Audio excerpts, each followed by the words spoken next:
Bonjour à tous. Malgré l'église vide, nous sommes réunis au nom de notre Seigneur Jésus-Christ qui est ressuscité aujourd'hui pour ces temps de prière, de partage et d'écoute de sa parole.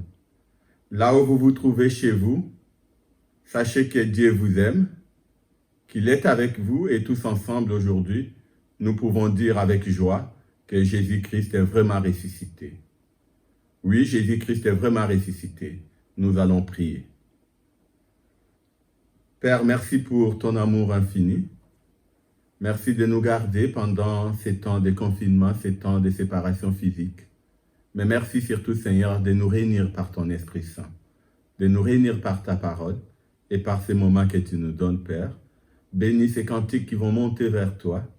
Bénis cette parole que nous allons écouter et surtout remplis-nous de ton amour, cet amour qui t'a poussé à la croix, donner ta vie pour chacun d'entre nous. Merci Seigneur pour ta présence. Merci pour ton amour. Au nom de Jésus-Christ, nous t'avons ainsi prié, Père. Amen. Nous allons maintenant écouter ces premiers cantiques qui nous rappellent qu'à la croix, Jésus-Christ est celui qui a porté le fardeau de nos misères. C'est lui qui nous rend espoir et qui est dans les moments difficiles, quand l'obscurité assiège notre cœur, nous pouvons nous appuyer sur lui.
Merci aux musiciens, merci aux chanteurs.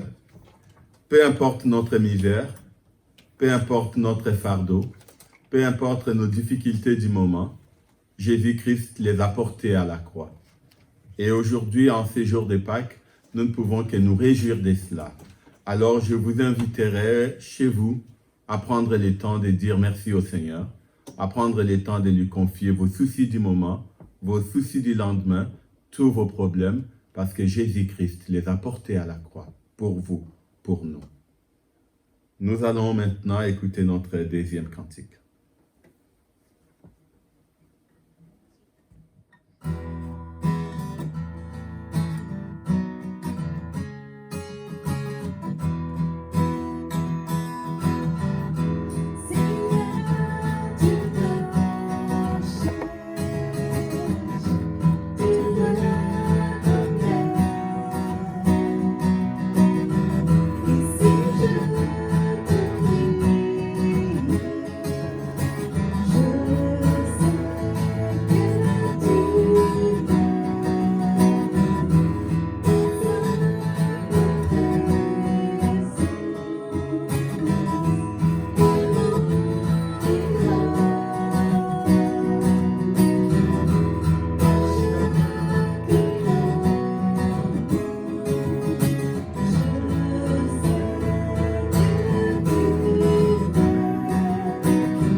Oui, savoir que Dieu nous aime est un réconfort immense en ces temps de difficultés.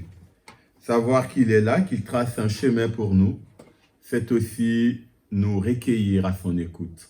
C'est aussi écouter sa parole et cette parole qui nous montre les chemins, cette parole qui est la vie. Nous allons maintenant écouter le message de Dieu que va nous donner le pasteur Jean-François. Écoutons-les dans un esprit de soumission, d'obéissance, car la parole de Dieu est une parole puissante, une parole qui sauve et elle est la vie. Écoutons tous ensemble la parole de Dieu.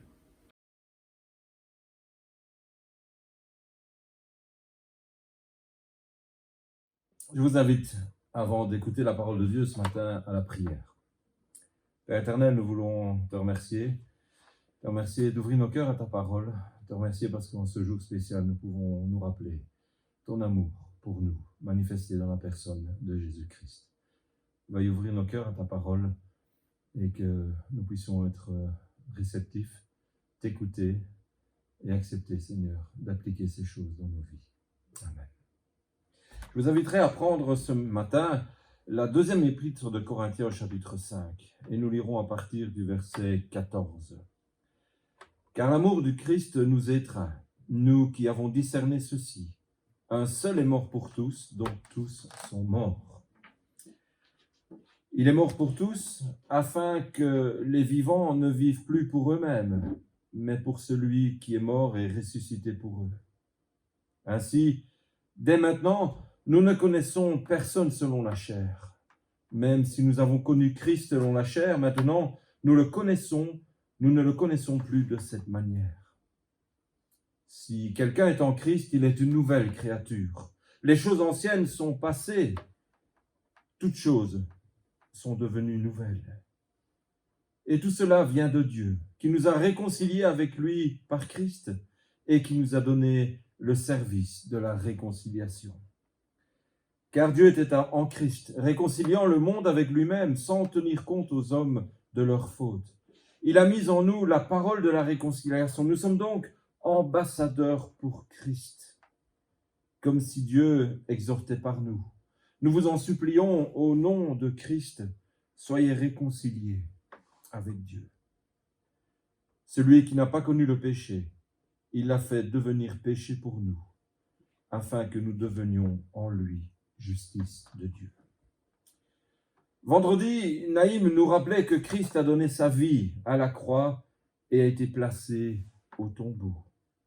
Ce même Jésus, de qui en début d'année nous avons pris les propres paroles comme leitmotiv pour l'année 2020, « Voici, je suis avec vous tous les jours jusqu'à la fin », le voilà bel et bien mort. Mais que faire alors de ces paroles censées nous encourager, vous et moi? En retraçant la chronologie des événements, nous nous rendons vite compte que ces paroles, il nous les a données après sa mort. Mais comment cela est-il possible? Un mort ne parle plus. Dieu a rendu ces choses possibles parce que Jésus n'est pas resté dans la tombe. Il est ressuscité. Il est revenu à la vie. Et c'est ce que nous fêtons aujourd'hui, sa résurrection. Et voyez, la croix est vide.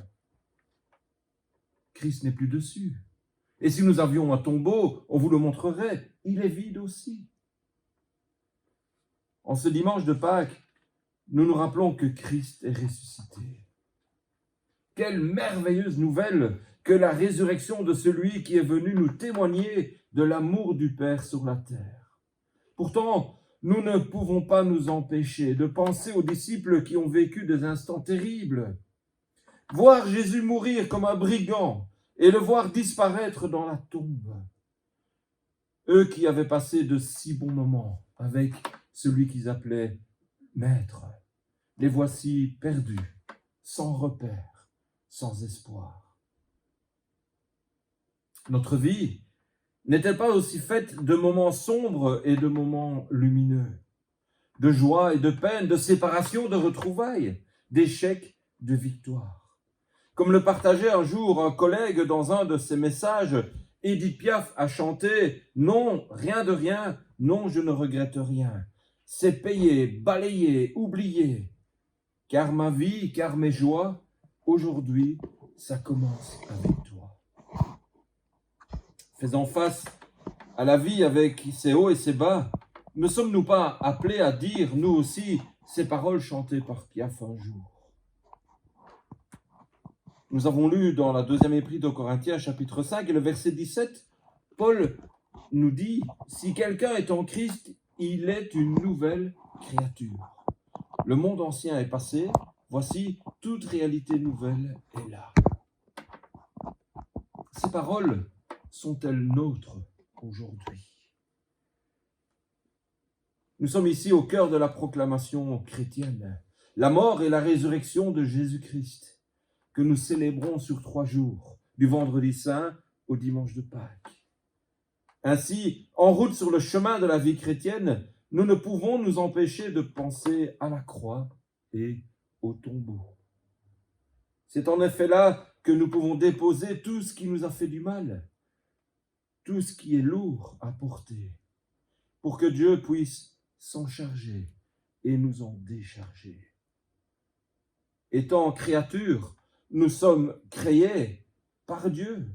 Étant une nouvelle créature, cela veut donc signifier être recréé, renouvelé par Dieu lui-même. Nous souvenir de la croix, c'est nous souvenir aussi qu'avec le Christ, c'est le vieil homme en nous et le vieux monde qui sont crucifiés. Ce monde qui change avec les années. Combien de fois n'entendons-nous pas les jeunes dire « Oh, c'est comme cela aujourd'hui. Avant, c'était différent. » Et en allant dans nos souvenirs, nous avons nous-mêmes dit ces mêmes paroles à une autre époque. Et pourtant, tout cela, c'est payé, balayé, oublié, comme le chantait celle que nous avons nommée tout à l'heure. Ce monde ancien est passé, a écrit Paul. Après la crise financière, on a eu le passage du terrorisme. Et nous voici aujourd'hui avec une nouvelle plaie. Après une épreuve, en vient une nouvelle.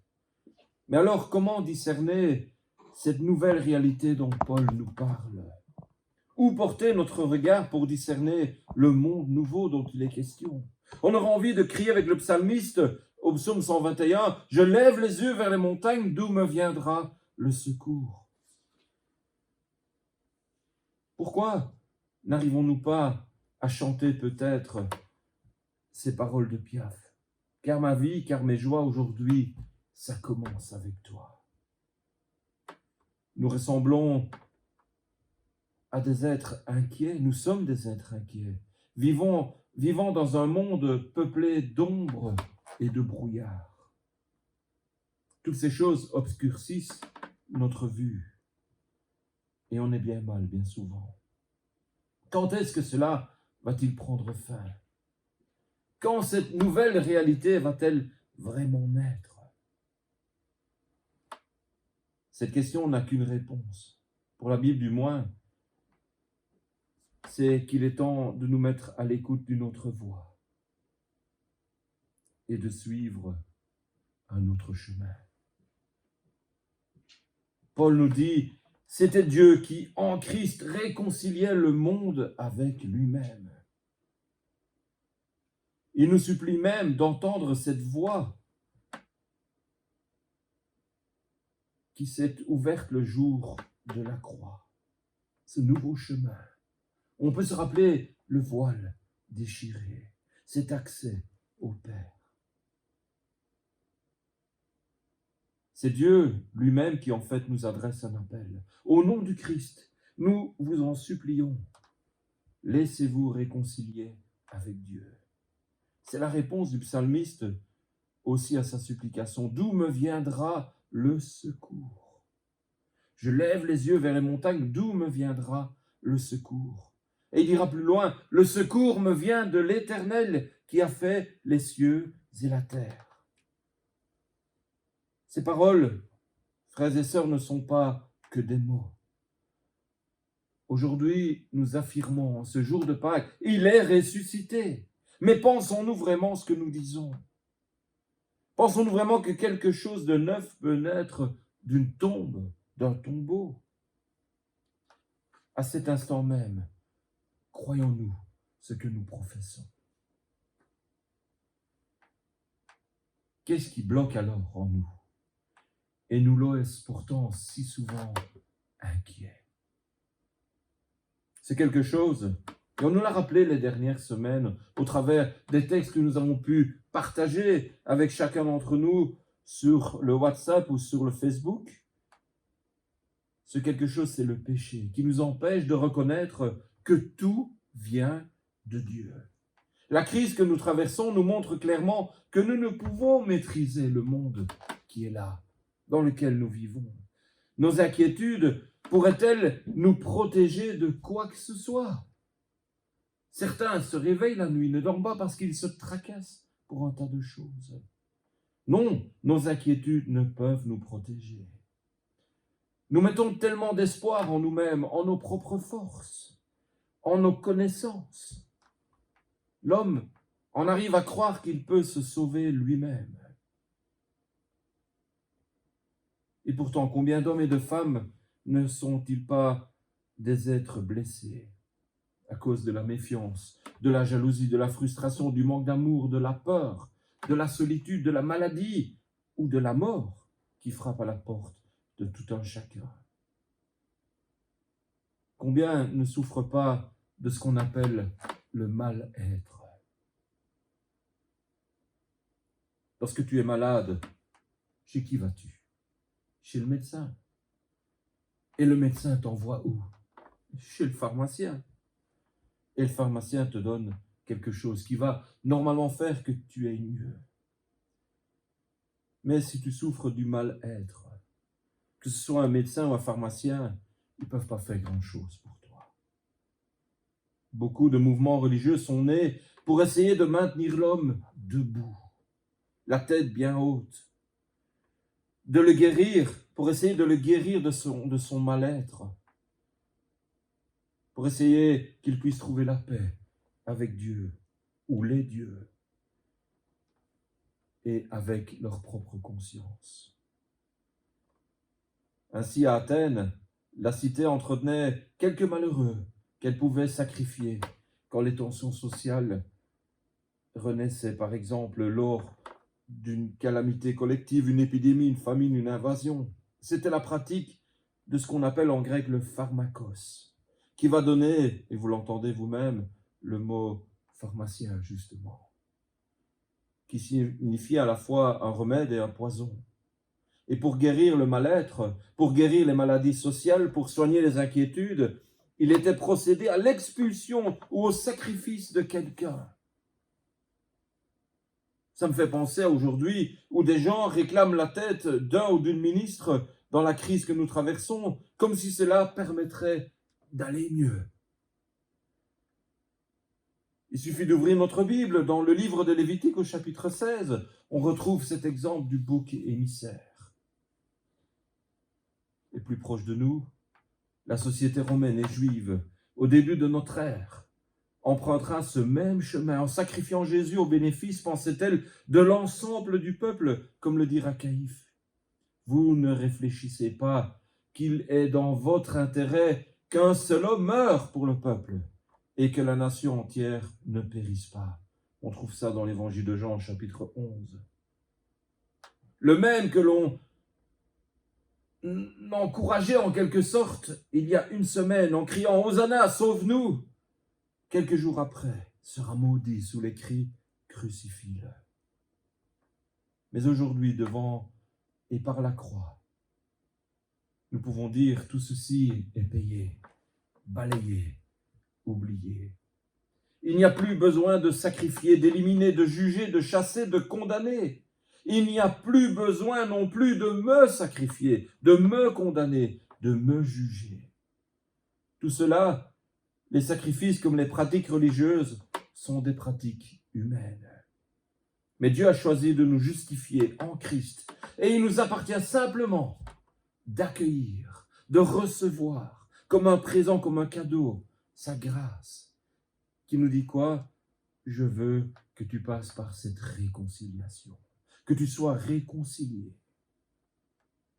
Jésus a pris sur lui mon péché. Avons-nous bien entendu les mots de Paul? Il supplie dans le texte, laissez-vous réconcilier par Dieu. Il le fait avec des mots bien précis.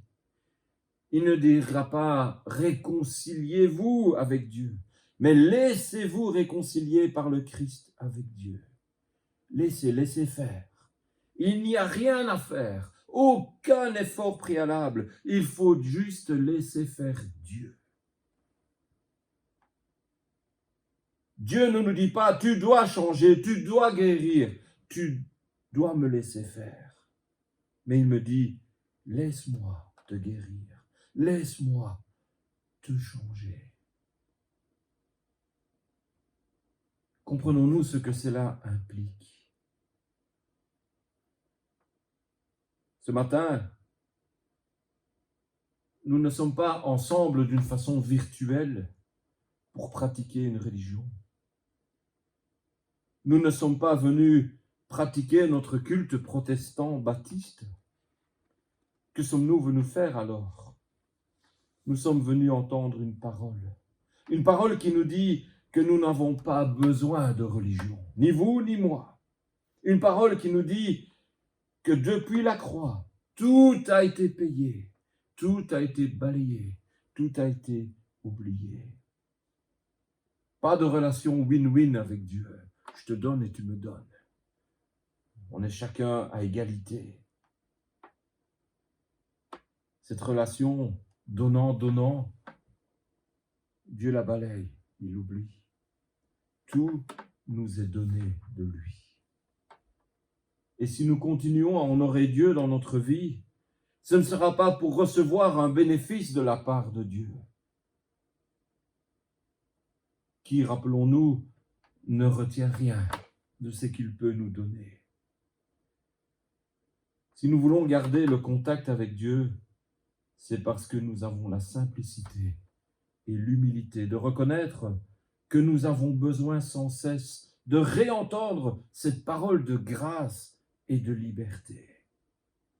C'est que nous avons besoin d'être accompagnés par une communauté de croyants. Et combien il est dur de vivre ce confinement, où nous ne sommes pas les uns avec les autres, où nous ne pouvons pas, j'ai toujours envie de dire, boire une tasse de café ensemble, passer du temps ensemble assis à une table. Cela nous manque. Nous avons besoin d'être accompagnés par une communauté de croyants et par la parole de Dieu pour permettre à notre nouvelle créature de grandir jour après jour. Et enfin, c'est que nous éprouvons aussi ce besoin de dire et de partager notre reconnaissance auprès de celui qui nous a libérés. Car ma vie, car mes joies aujourd'hui, ça commence avec lui.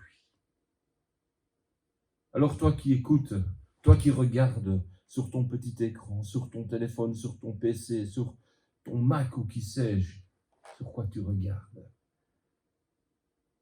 Ta vie a-t-elle commencé avec Dieu en ce jour de Pâques? As-tu accepté ce que Christ a accompli? Mort à la croix, placé au tombeau, ressuscité. Mort pour te pardonner, pour gagner ton pardon. Es-tu mort avec lui? As-tu laissé ton ancienne nature être derrière, balayée? Dieu ne va pas revenir dessus. Est-ce qu'aujourd'hui tu peux dire, je reconnais qu'il est mort pour moi. Je reconnais qu'il est revenu à la vie pour me donner cette espérance de pouvoir commencer une nouvelle vie avec lui et qui se poursuivra, comme nous laisse présager sa résurrection en ce matin de Pâques, qui se poursuivra dans l'éternité par notre résurrection.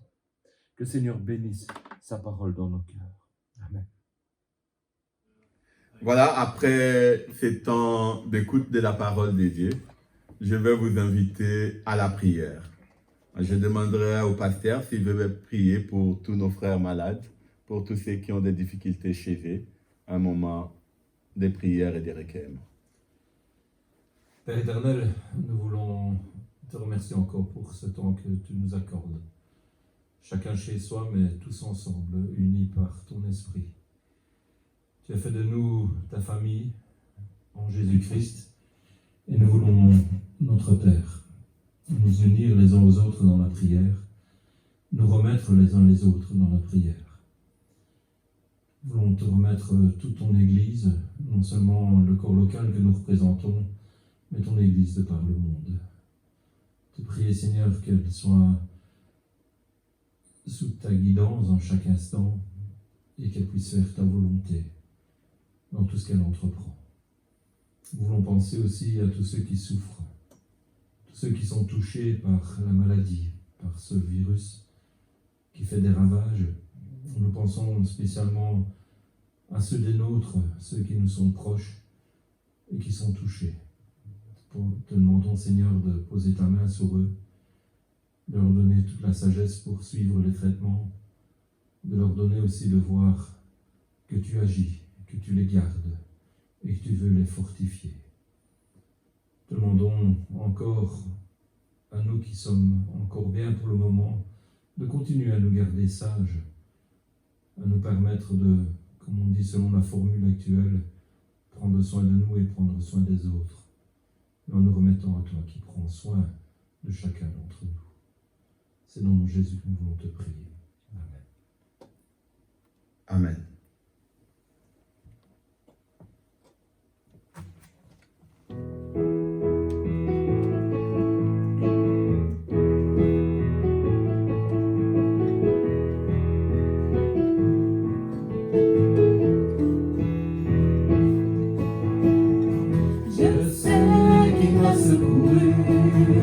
Son sang a couvert mes fautes, je le crois. Oui, je crois. Il a enlevé ma honte. Je suis guéri en son nom, je le crois. Oui, je crois. Je veux proclamer.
Ces derniers cantiques nous rappellent que Jésus-Christ vit à jamais. Comme Job, nous pouvons dire, nous savons que notre Rédempteur est vivant et qui s'élèvera les derniers. Que ces jours de Pâques, que ces jours de résurrection puissent nous rappeler cette vérité. Jésus-Christ vit et il est avec nous. Qu'il prenne soin de nous, qu'il prenne soin de nos familles et qu'il soit réellement le Maître et le Seigneur de nos vies. Bonne fête de Pâques à tout le monde.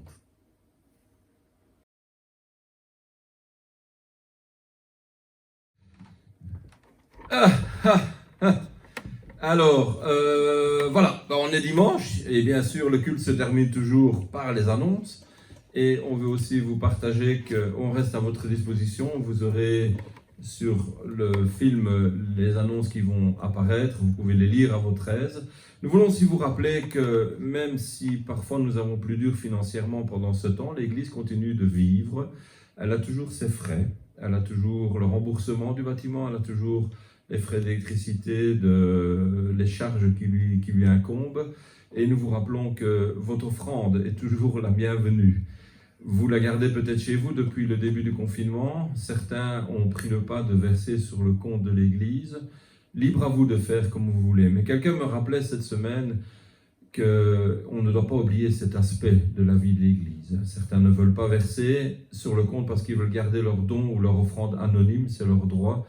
Et quelqu'un disait à cette personne, moi en tout cas, chaque dimanche, je mets à part ce que j'ai prévu de donner à Dieu. Lorsque je reviendrai à l'église, j'apporterai le tout. Alors ça doit certainement réjouir le cœur du trésorier parce qu'il aura une grosse offrande le premier dimanche. Mais rappelons-nous que les frais sont là, que c'est aussi notre responsabilité, même si nous ne sommes pas ensemble, de garder à cœur, de soutenir l'œuvre du Seigneur. Merci.